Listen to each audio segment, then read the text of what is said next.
장로교회의 목사인 토마스 머피에게 목회 신학을 배우기 위해 오신 여러분을 환영합니다. 오늘은 패스토럴 티올로지의 서론 부분을 함께 살펴보겠습니다.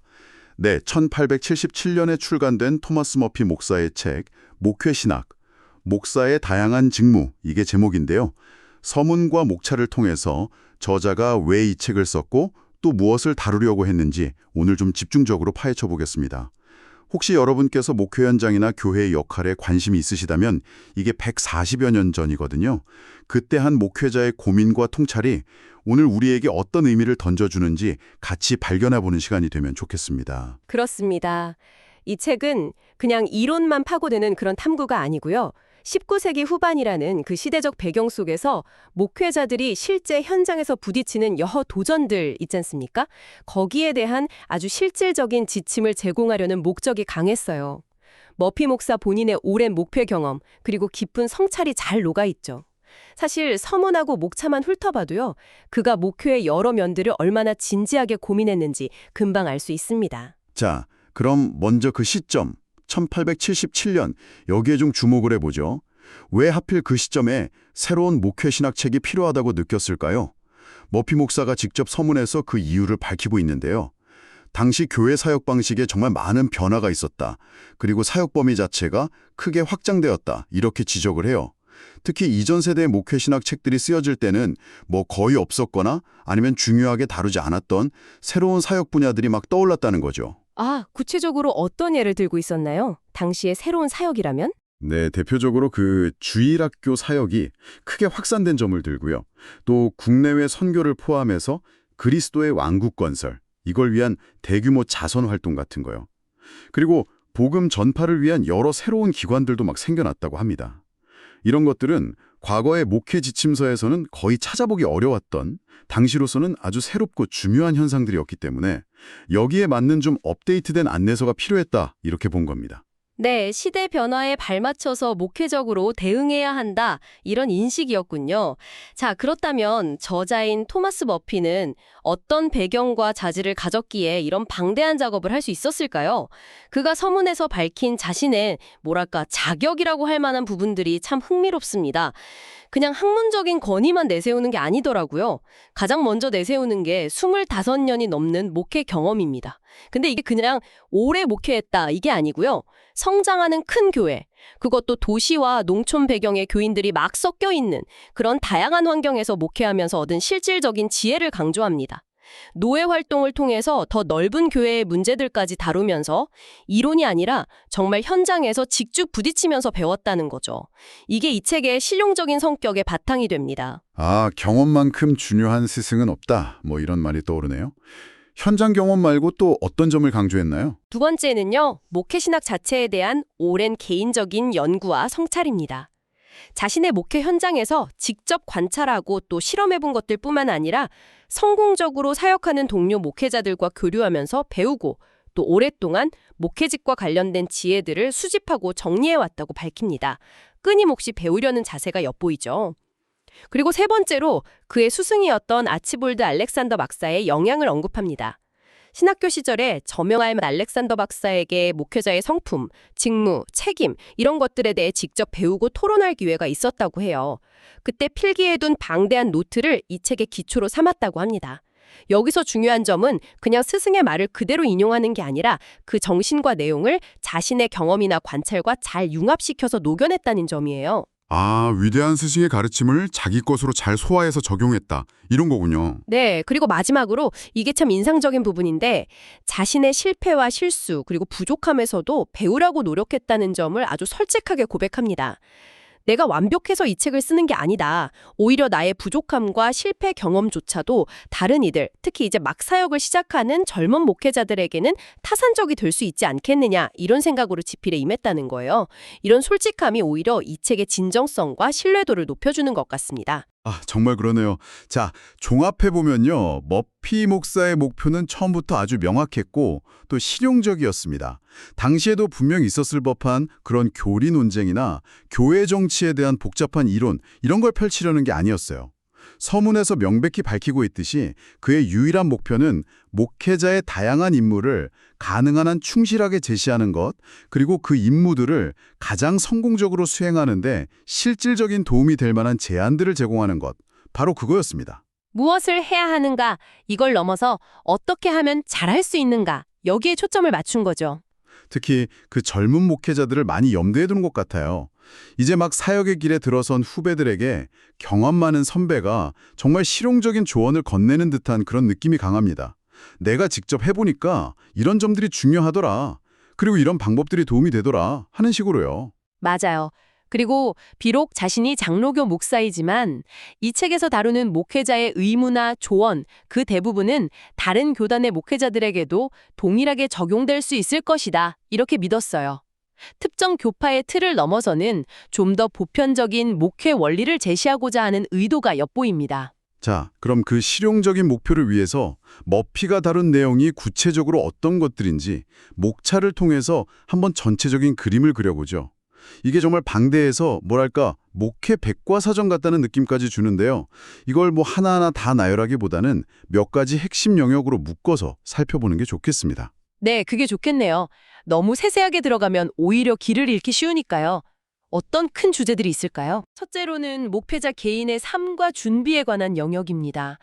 골방에서의 목사라는 표현이 참 상징적인데 깊은 경건 생활의 필요성과 또 그걸 어떻게 함양할지, 그리고 기도를 방해하는 요소는 뭔지, 또 도움되는 요소는 뭔지, 이런 것까지 다룹니다.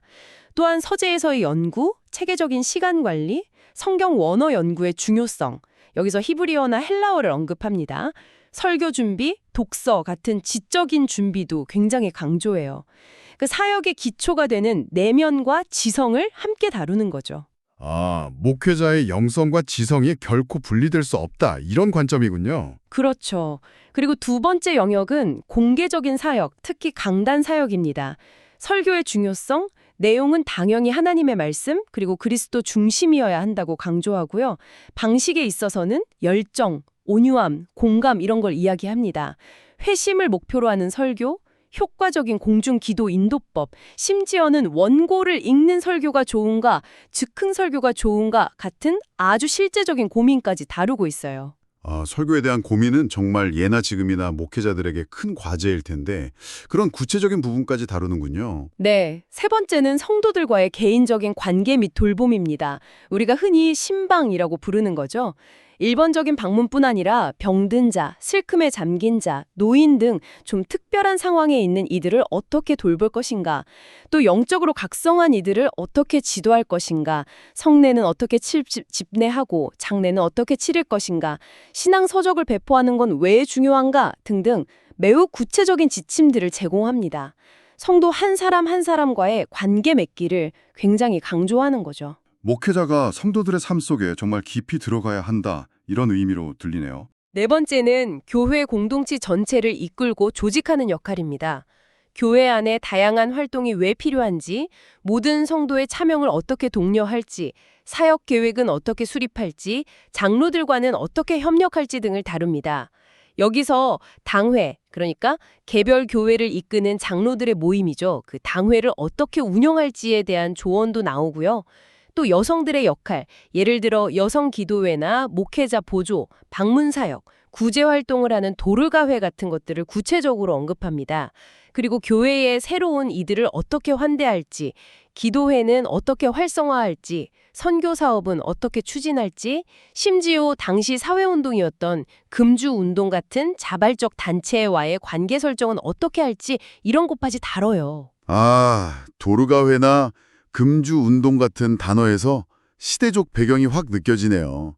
하지만 교회 운영과 성도 참여라는 그 본질은 지금도 여전히 중요하죠. 당회에 대한 설명도 감사합니다. 다섯 번째 영역은 교회 성장과 부흥, 그리고 다음 세대 양육입니다. 교회는 정체되지 않고 영적으로 계속 성장해야 한다고 강조하면서 특별 부흥회의 가치와 또 위험성은 무엇인지, 구도자나 초신자는 어떻게 관리해야 하는지 등을 다룹니다. 여기서 특히 주목할 만한 것은 주일학교에 대한 아주 상세한 지침입니다. 머피는 주일학교를 미래 교회의 핵심으로 봤어요. 주일학교의 목표 설정, 회심, 교리교육, 자선훈련, 운영 방식, 성경 공부 방법, 교사 훈련, 심지어 목회자가 직접 주일학교에 정기적으로 참여하고 감독해야 한다. 아이들을 위한 설교까지 해야 한다. 이렇게 강조합니다.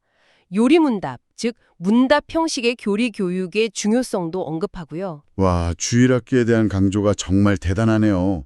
거의 뭐 책의 한 부분을 다 할애할 정도인데요. 그렇습니다. 당시 주일학교 운동이 아주 활발했던 시대상을 반영하는 동시에 다음 세대의 신앙 전수에 대한 머피의 깊은 고민을 보여주는 대목이죠.